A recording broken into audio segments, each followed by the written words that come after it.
तो लेकिन हम ये भी जानते हैं कि समाज में यदि शेर पैदा होंगे तो पहले शेरनी पैदा हों, इसलिए शेरनी पैदा करने का अभियान यहाँ पर चल रहा है। अपने सभी महापुरुषों को नमन करते हुए और हमारी तमाम बाबा साहब डॉक्टर अम्बेडकर साहब की महान पुत्रियाँ,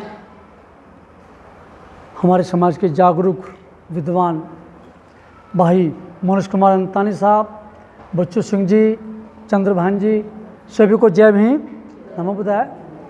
बहुत बहुत आप सब लोगों का धन्यवाद, साधुवाद कि आप लोगों को देख के लग रहा है हमारे वो कहाँ के क्रांतिकारी जी देशराज गौतम जी छिपे बैठे हैं। आपको बहुत बहुत साधुवाद, धन्यवाद कि आप जो हैं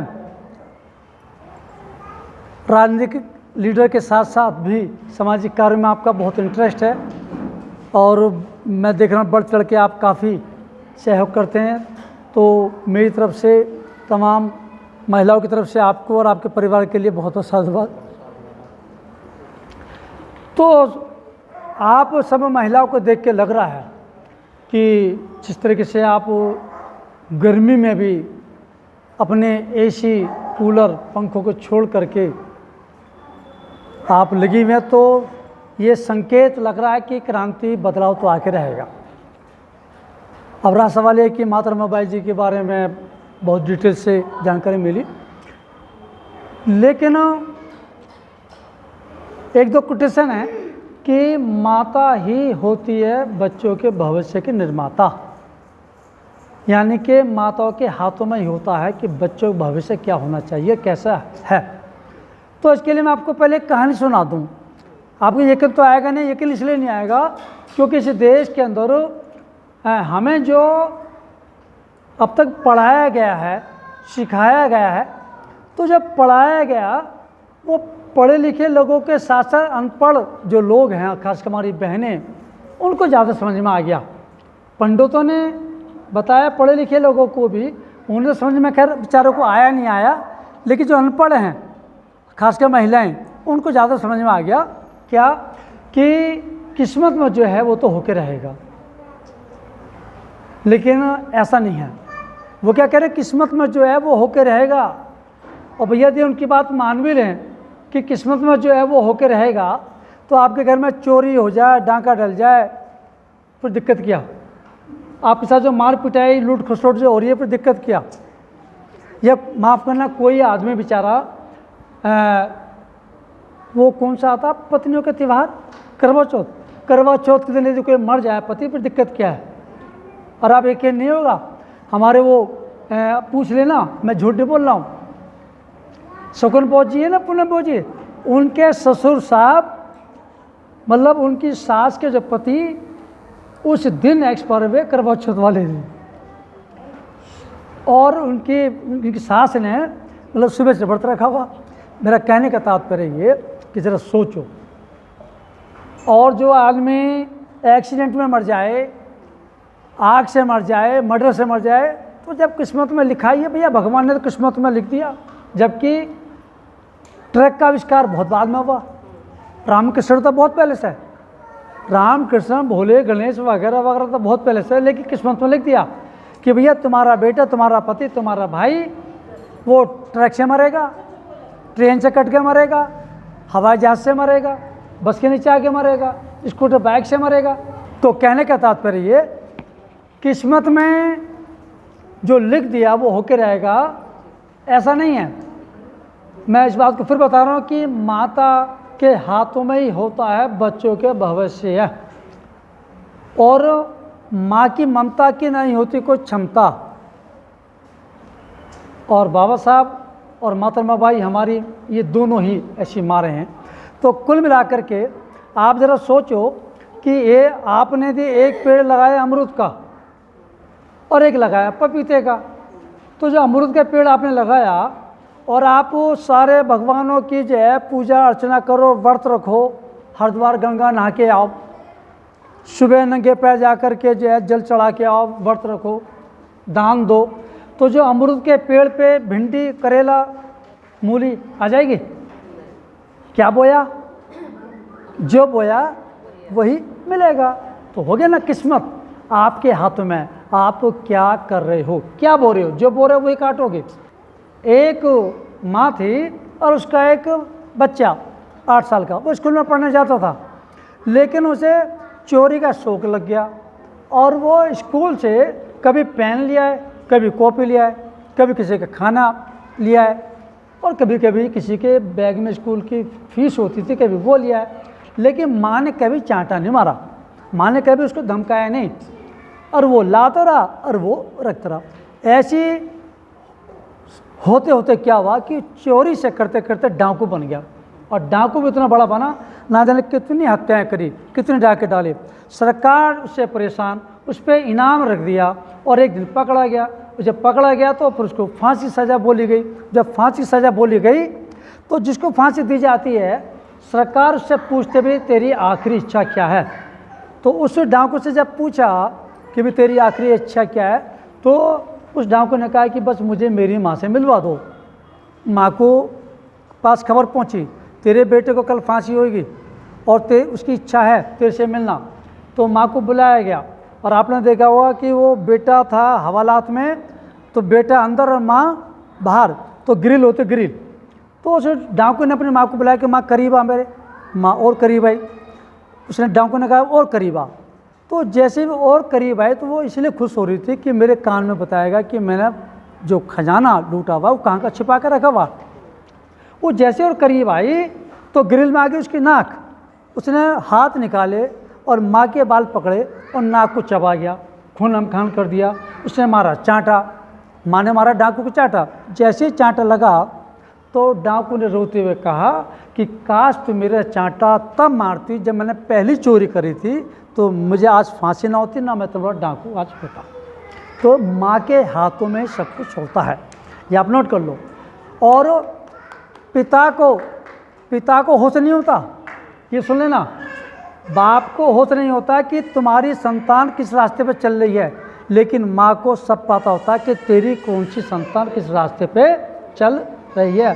क्योंकि माँ की जो आँखें होती हैं और जब पिता की आँखें होती हैं, माँ की आँखों में एक ऐसा कैमरा लगा हुआ होता, वो पुरुषों के पास नहीं होता, वो पतियों के पास नहीं होता कैमरा, वो केवल औरतों के पास कैमरा होता आँखों में। कैसे कि आपने देखा होगा कि जो लोग आपके घर पे आते जाते रहते हैं, आपकी आंखें उसको ताड़ करके देख के बता देते कि इस आदमी का हमारे घर में आना चाहिए या नहीं आना चाहिए। हाँ या ना? बजाओ ताली पर अपने लिए, यदि ऐसा है तो। पतियों को और पुरुषों के पास ये चीज़ नहीं होती। खैर, कुल मिला करके बाबा साहब डॉक्टर अम्बेडकर और मातृमा बाई ये हमारी माँ हैं, और इनका जो त्याग है वो आप इतना बेहतर जानते हैं कि अब मुझे बताने की आवश्यकता नहीं है। लेकिन अभी एक छोटी सी कहानी में और बताना चाह रहा हूँ कि देखो, 9 रातें आए, 9 दिन हम जो है पूरे व्रत रहे, और यदि किसी ने कान में पूछ लिया ना कि पहला और आखिरी रखा है, तो कहे कैसी बात कर रहे हो, अरे 9 के 9 रखे हैं, 9 के 9। देसी घी की चिरागी बुझी नहीं, और मतलब नीचे ला करके और नीचे सोए। तो ये बताओ कि बाबा साहब डॉक्टर अम्बेडकर और मातृमा बाई जी का जो त्याग संघर्ष है, मतलब जो आपके लिए पूरे जीवन भूखी प्यासी रही, उसका तो आपके घर में तस्वीर नहीं मिलने की। किताब की तो बहुत बात छोड़ दो, किताब हम खरीद लें इतनी औकात अभी हमारी तो बनी ना है। जो शेड्यूल कास्ट हैं इतनी औकात नहीं बनी कि मातृमा बाई या बाबा साहब की कोई किताब, तो किताब मैं कह रहा हूँ तुम अपने घर में मातृमा बाई का चित्र दिखा दो, लेकिन बाकी जो माता हैं और तुम्हें नाम नहीं मालूम, यदि मैं पूछ लूँ आपके घर में जिनके चित्र लगे हुए हैं, और यदि पूछ लो भाई जरा इनका जरा 40सा बता दो, दुर्गा 40सा पता हो, शिव 40सा का पता हो, हनुमान 40सा का पता हो। हाँ, एक चीज़ जरूर आप लोगों के पास है कि वो जब कभी कभी सुबह उठ के वो आरता गाते हैं ना, आरती, ओम जय जगदीश हरे हरे, और फिर आगे क्या कहते हैं, वो बहुत बढ़िया बोलते हो क्या, और आगे चलो, हाँ मैं मूर्ख तू अंतर्यामी ना कहते हो, क्या कहते हो? हाँ तो भैया जैसे बंद घड़ी, बेकार घड़ी 24 घंटे में से 2 बार सही बताती है, बंद घड़ी 2 बार सही टाइम बताएगी। ऐसी पागल तो हैं, पर पागल भी कभी कभी 24 घंटे में से 2 बार सच बोले। जो उन्होंने कहा है कि जी हमें दुनिया से जाने से पहले जो शरीर के पार्ट्स देने हैं, तो ये बात सुन के अटपटी लग रही है ना। लोग कह रहे बताओ ये कैसे कैसी बात कर रही है, मरने की बात कर रही हैं। लेकिन आपको बता दूं कि जो बात कही जा रही बड़ी गहरी है, लेकिन वो हमें क्या करना पड़ेगा, पहले जो 24 घंटे में से 2 बार या 1 बार तो सुबह सुबह उठ के तो कि मैं मूर्ख तो अंतर्यामी, तो ये तो अंतर्यामी है।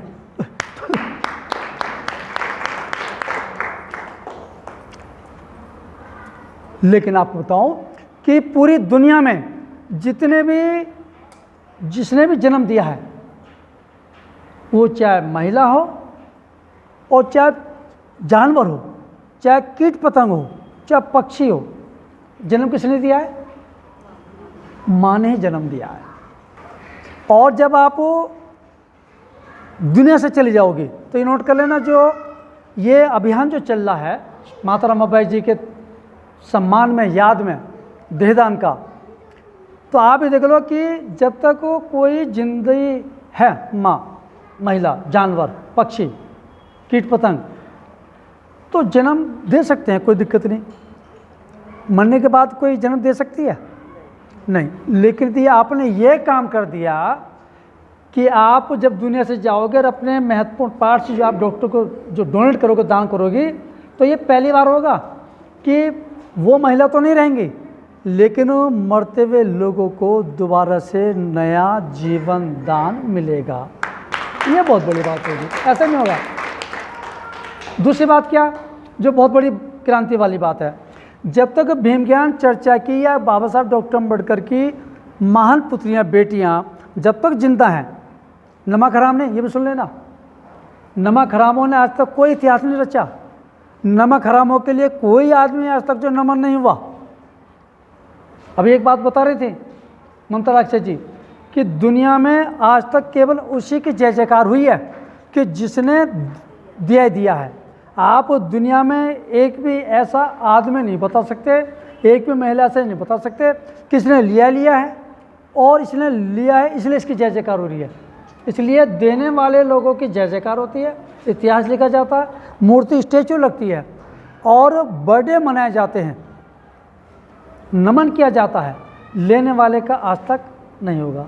तो है क्या, जब तक आप यहाँ पर जिंदा हो तब तक ज्ञान बांट रही हो, तब भी अंधेरा दूर कर रही हो, और जब दुनिया से नहीं चली जाओगी तो मेडिकल साइंस को, आप समझ रहे हो, मेडिकल साइंस को साइंस ज्ञान आप देंगे।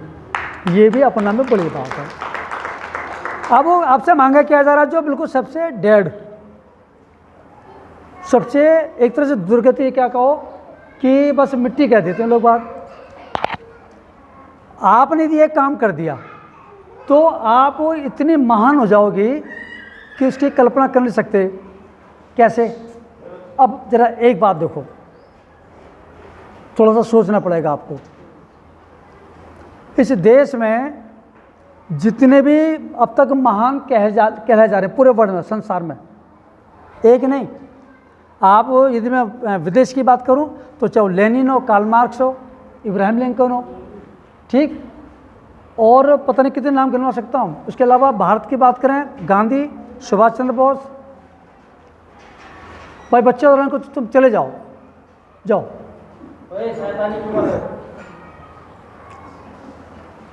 गांधी हो, सुभाष चंद्र बोस हो, जिन्ना हो,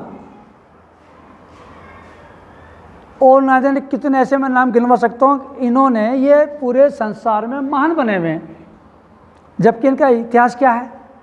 गांधी ने 1947 में, यदि आपको जानकारी हो, जब देश बंटवारा हुआ, जानकारी कर लेना, गूगल बता देगा आपको, मतलब लाखों लोगों की हत्याएं हुई हिंदू मुसलमानों की जब देश बटा था। लाखों लोगों की हत्याएं, खून खराबा, और खरबों का जो नुकसान हुआ वो एक अलग बात थी। लेकिन गांधी क्या बन गए? महान बन गए।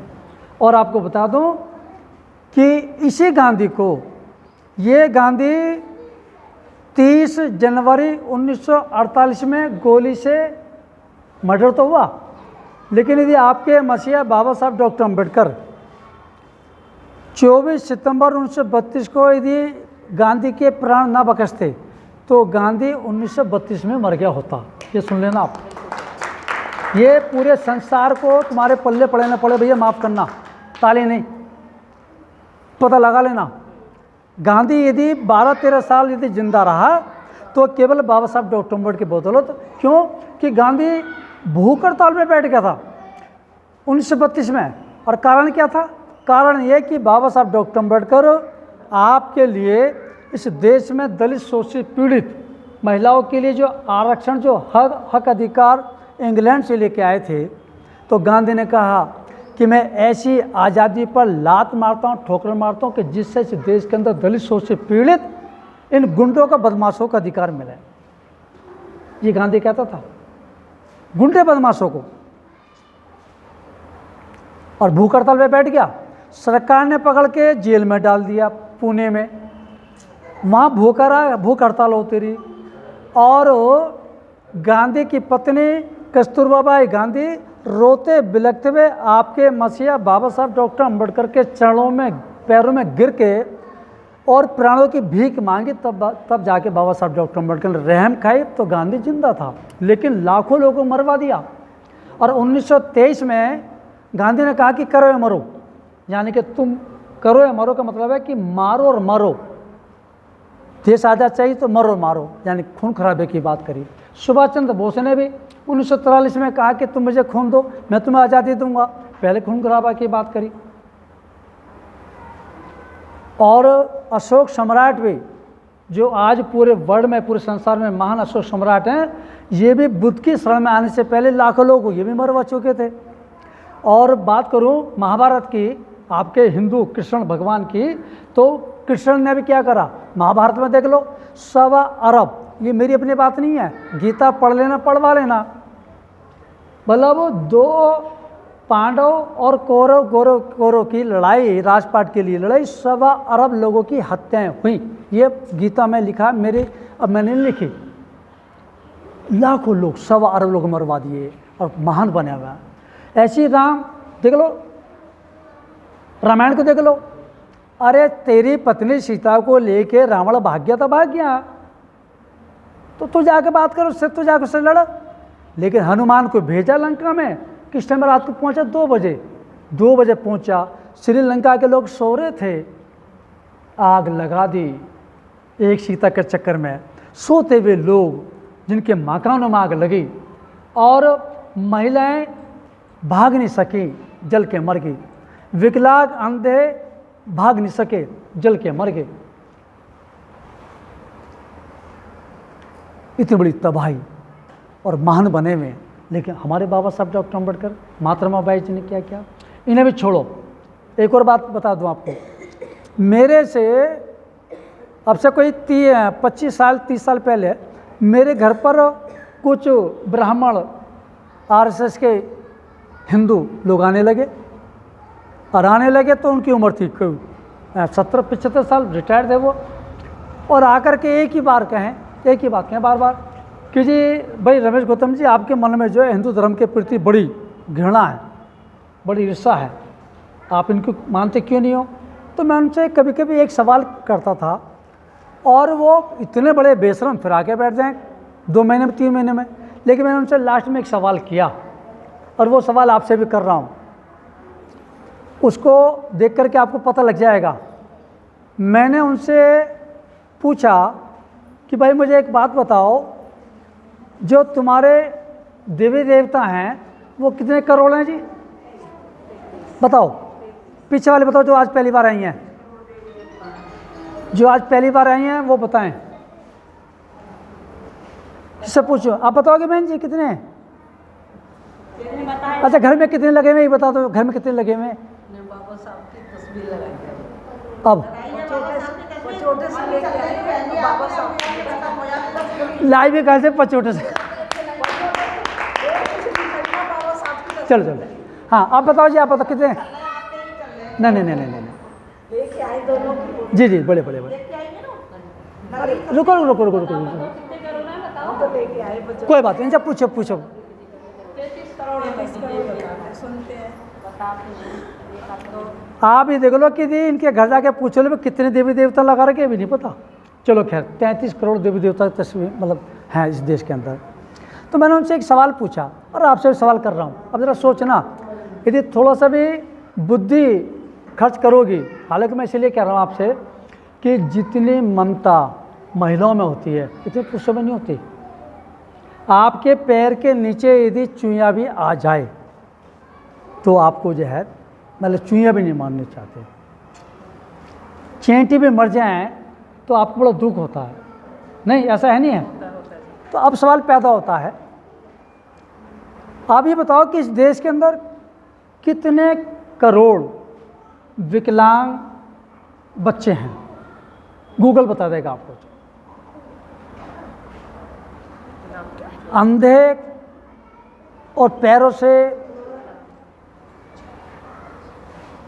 कितने विकलांग हो सकते हैं?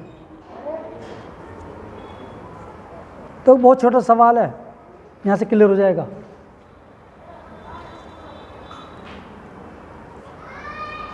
बस एक ही गीत की प्रैक्टिस है कि औरत दोहरे धर चपेटा ये यहाँ तरकली राम प्यारी तेरे बेटा।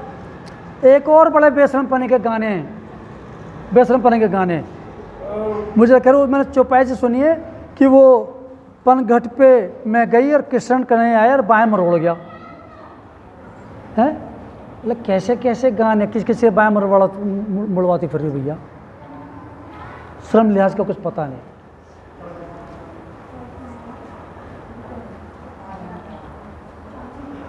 हाँ जी, तो गूगल बता देगा। और ये जो गूगल की जो रिपोर्ट है ये कोई अब से करीब 15-20 साल पहले की बात बता रहा हूँ, लेकिन अब आप पता करना उमेश जी, तो 32 लाख थी उस समय, सॉरी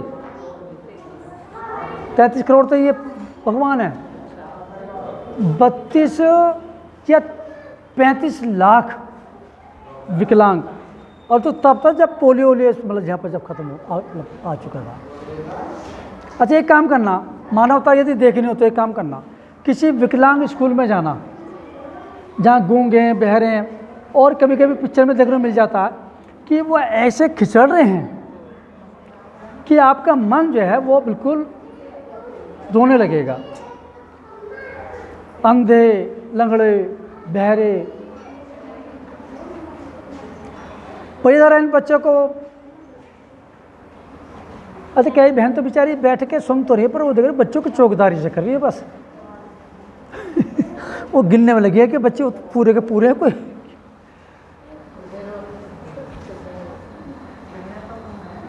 हाँ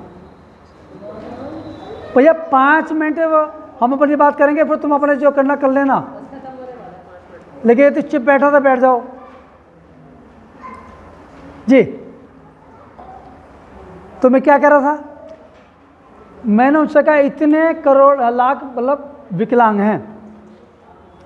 अब जरा एक काम करो, मैंने कहा भैया जो उनके जैसे लोग कहते हैं कि भैया हम किसकी संतान बताते हैं, भगवान की संतान बताते हैं हिंदू, यही तो कहते हैं। लेकिन जो सृष्टि के रचयिता जो भगवान 33 करोड़ देवी देवता, ये कितने कितने हाथ पे लिए बैठे हैं एडवांस में।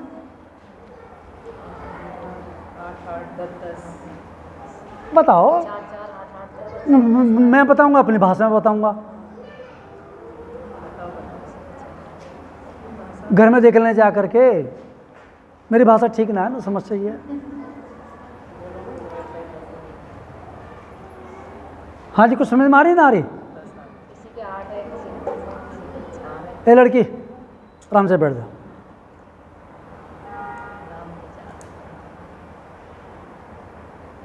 हाँ जी, मतलब 5-5, 7-7, 8-8 हाथ लिए बैठे, 3-3 थूथड़ी लिए बैठे। और यदि किसी के 3 सिर है तो आँख कितनी हो गई? 6। किसी के 4 थूथड़ी तो कितने हो गए? 8। और अंधे, लंगड़े, बहरे कितने खिचड़ रहे हैं? अरे शर्म करो। उनकी संतान या मानवता तो सड़क पर कर आ रही है, और ये हरामजादे ये स्ट्रोक में लिए बैठे हैं। सोचो। अब मुझे एक बात बता दो कि यदि तुमने मरने के बाद भी अपने बेकार अंग यदि दान कर दिए, और 33 करोड़ देवी देवता भी हैं जो स्ट्रोक में लिए बैठे हैं, तो मरने के बाद भी कौन महान बनेगा? कौन बनेगा? तो इस काम को करने के लिए हिम्मत चाहिए, इसी काम को कर लो, और तो कह तुम महान बनोगे क्या? और ये जितने आपके रिश्तेदार, जितने आपके अड़ोसी पड़ोसी हैं, चाहे पूछ लेना, स्थिति ये है कि जितने बुरे काम करने के ठेका महिलाओं ने लिया, ठेका तो लिया, लेकिन जितने बल्कि टोटके का आविष्कार यदि हुआ है, महिलाओं की बदौलत हुआ है। मतलब नौकरी लगी आपके बेटे की, ममता जो है मतलब नींबू पड़वा रही है कि कैसे। कार आई है उमेश बोस जी के यहाँ, और पानी पड़वा रही है जो है अजय बोस जी।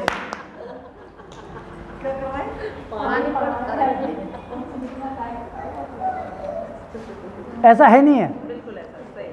मेरे ख्याल से कोई ऐसा चौराया है कि जो चौराहे पे टोट को ना पड़े हों, सब पे। और आप यही मानना भाई, पता कर लेना जा कर के। मैंने 35 साल हो गई, 35 साल हो गए जितने टोटके मैंने खाए उठा कर, आप सबकी कसम, पता कर लेना घर पे हमारे जो। और अब तो आलम ही हो गया, जब से नींबू 400-500 रुपये किलो में, तो मैं नींबू भी लेके जाता हूँ तो अड़ोसी पड़ोसी भी कहते भाई कुछ आदमी है नेक इंसान तो यही बेचारा, वो अब उन्हें भी दे देता हूँ। उनका भी भला।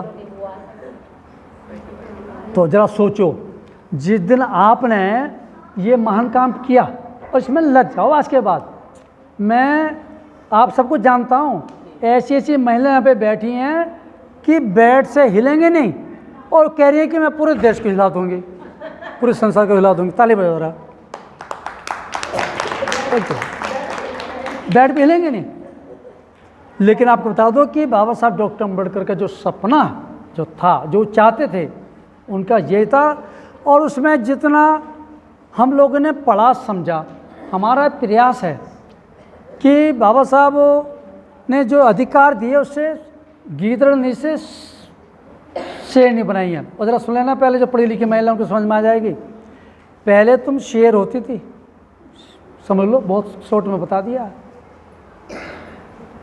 जो शेर होती थी अब वो शेर नहीं हो गई हैं, बस समझ लेना, समझ सकती हो तो।